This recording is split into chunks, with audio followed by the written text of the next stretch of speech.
बार फिर से आपको जानकारी देते हैं दौरे से जुड़ी हुई, क्योंकि आज प्रधानमंत्री नरेंद्र मोदी के मन में एमपी है, तो एमपी से जुड़ी हुई हर जानकारी को आपको देते हैं। तो आज एमपी दौरे पर प्रधानमंत्री नरेंद्र मोदी सागर में सभा को संबोधित करेंगे। प्रधानमंत्री सागर के बड़तूमा में चुनावी सभा करेंगे। ऐसे में सागर का दौरा है तो बुंदेलखंड के अहम मुद्दे भी हो जाते हैं। ऐसे में बुंदेलखंड के समीकरण को भी प्रधानमंत्री साधेंगे। सागर लोकसभा सीट का दौरा है और इस सीट पर देखिए प्रत्याशी इस बार लता वानखेड़े बीजेपी की ओर से मैदान में है, महिला प्रत्याशी हैं और बीजेपी ने इस बार अपना चेहरा बदल दिया है, लता वानखेड़े को मैदान में उतारा है। तो वहीं कांग्रेस की ओर से गुड्डू राजा बुंदेला को मैदान में उतारा है। तो सागर बीजेपी का गढ़ कहा जाता है। पिछले 3 लोकसभा चुनावों पर अगर नजर डालें तो तीनों ही बीजेपी ने जीते हैं।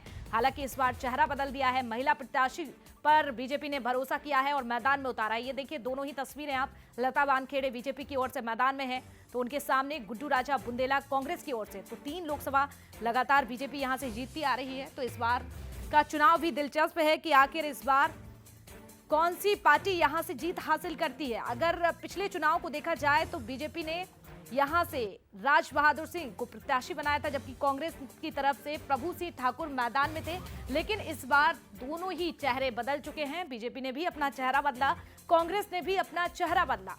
तो अब देखना दिलचस्प है कि आगे सागर लोकसभा सीट में कौन सी पार्टी एक बार फिर से जीत हासिल करती है। लेकिन आज अपनी पार्टी के लिए, बीजेपी के लिए प्रधानमंत्री प्रचार प्रसार करने के लिए आ रहे हैं।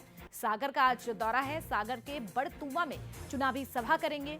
और बड़ी अहम बात यह हो जाती है सागर की जब भी बात करते हैं बुंदेलखंड की, क्योंकि बुंदेलखंड के समीकरण साधकर यहां पर साधने का प्रयास किया जाएगा। और आज सागर का दौरा, तो अभी छत्तीसगढ़ में फिलहाल प्रधानमंत्री नरेंद्र मोदी हैं, इसके बाद अब एमपी का रुख करेंगे, एमपी का दौरा करेंगे और पहले सागर में सभा को संबोधित करेंगे।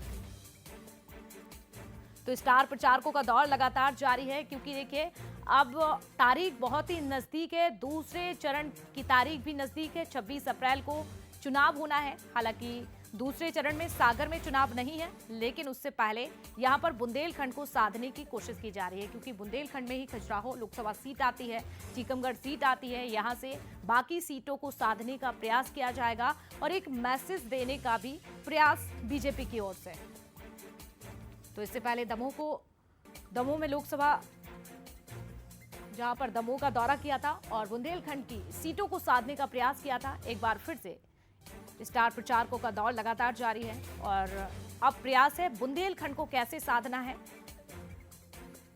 तो आज प्रधानमंत्री नरेंद्र मोदी आज एमपी में, लता वानखेड़े देखिए इस सीट से मैदान में है, गुड्डू राजा बुंदेला कांग्रेस की ओर से चुनावी मैदान में है।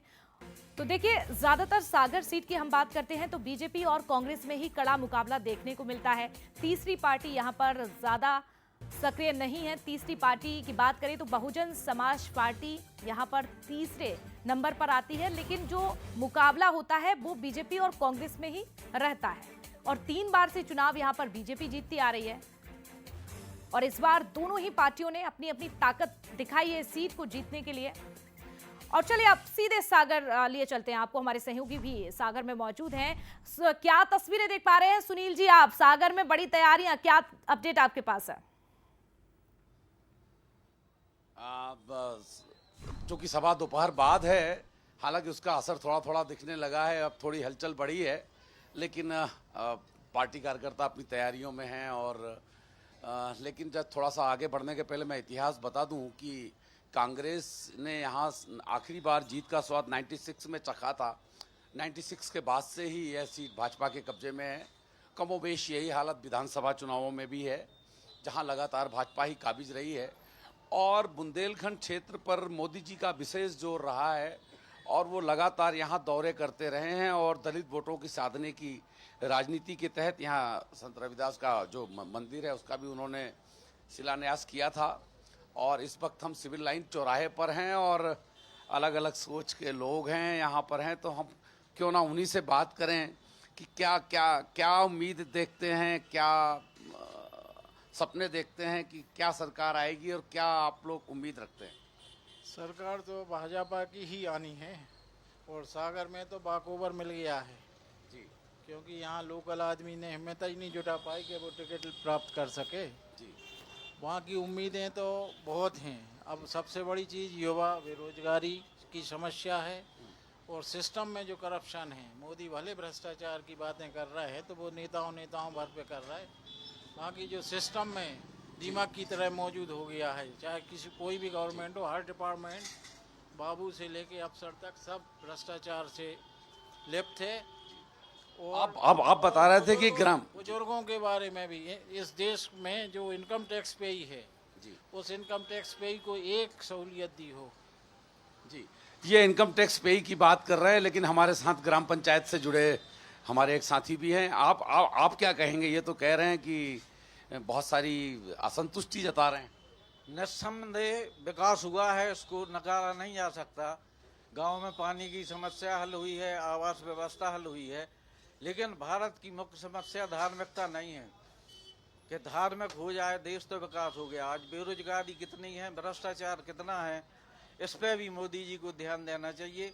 और नेताओं में, बीजेपी में खुद इतना भ्रष्टाचार है कि उनके नेता जो जब चुन के आते हैं तो 5 करोड़ की संपत्ति और 5 साल बाद 50 करोड़ की संपत्ति, तो उनसे भी तो पूछना चाहिए कि 45 करोड़ की ग्रोथ आपके 5 साल में। एक भाजपा के समर्थक से ये बात सुनना थोड़ा सा अटपटा लगता है। आप क्या कहेंगे?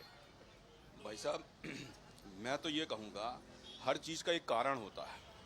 आज यदि कोई व्यक्ति वोट देने जा रहा है तो वो वोट किसको देगा और किस कारण से देगा। आप कारण यदि गिनने जाओगे तो अनगिनत हैं। आज प्रधानमंत्री आवास जैसी योजना ने उन बेचारे बेसहारा लोगों को, जिनके पास कोई छत नहीं होती थी, आज उनको मकान उपलब्ध करा दिया। आज वो सुनील जी बिल्कुल ये मुद्दे तो अहम हो जाते हैं, जो जनता यहाँ की मुद्दे उठा रहे हैं ये कहीं ना कहीं चुनाव से पहले अहम हो जाते हैं। लेकिन अगर आज प्रधानमंत्री के दौरे की हम बात करते हैं, इसको लेकर क्या अपडेट है, क्या तैयारियां आप देख पा रहे हैं, कब सभा को संबोधित करेंगे और कितना उत्साह है इन लोगों ने जो ये मुद्दे उठा रहे हैं? उनसे भी पूछिए उन्हें उत्साह कितना है पीएम के आने से पहले। देखिए, आसपास के गांवों से लोगों के आने का सिलसिला जारी हो गया है और छोटे छोटे झुंडों में लोग जो बरतुआ जहां सभा होनी है वहां अब जाने लगे हैं। और अभी हम थोड़ी देर पहले वहां जो सभा स्थल है वहां, चूंकि सभा होने में अभी 4 से 5 घंटे की देरी है, लेकिन इसके बावजूद एक अच्छा खासा जनसमूह विशेष करके ग्रामीण क्षेत्रों से, क्योंकि एक लाभार्थी वर्ग रहा है, तो वो जो लाभार्थी वर्ग है वो ज़्यादा यहाँ इंटरेस्टेड है। और चूंकि यहाँ पर दलितों पर ज़्यादा फोकस रहा है मोदी जी का, और इसमें कोई दो राय नहीं कि दलितों से रिलेटेड बड़ी आबादी है, बड़े मतदाता हैं, तो यहाँ वो योजनाएं चलाई गई हैं और वो लाभार्थी वर्ग यहाँ पहुँच रहा है।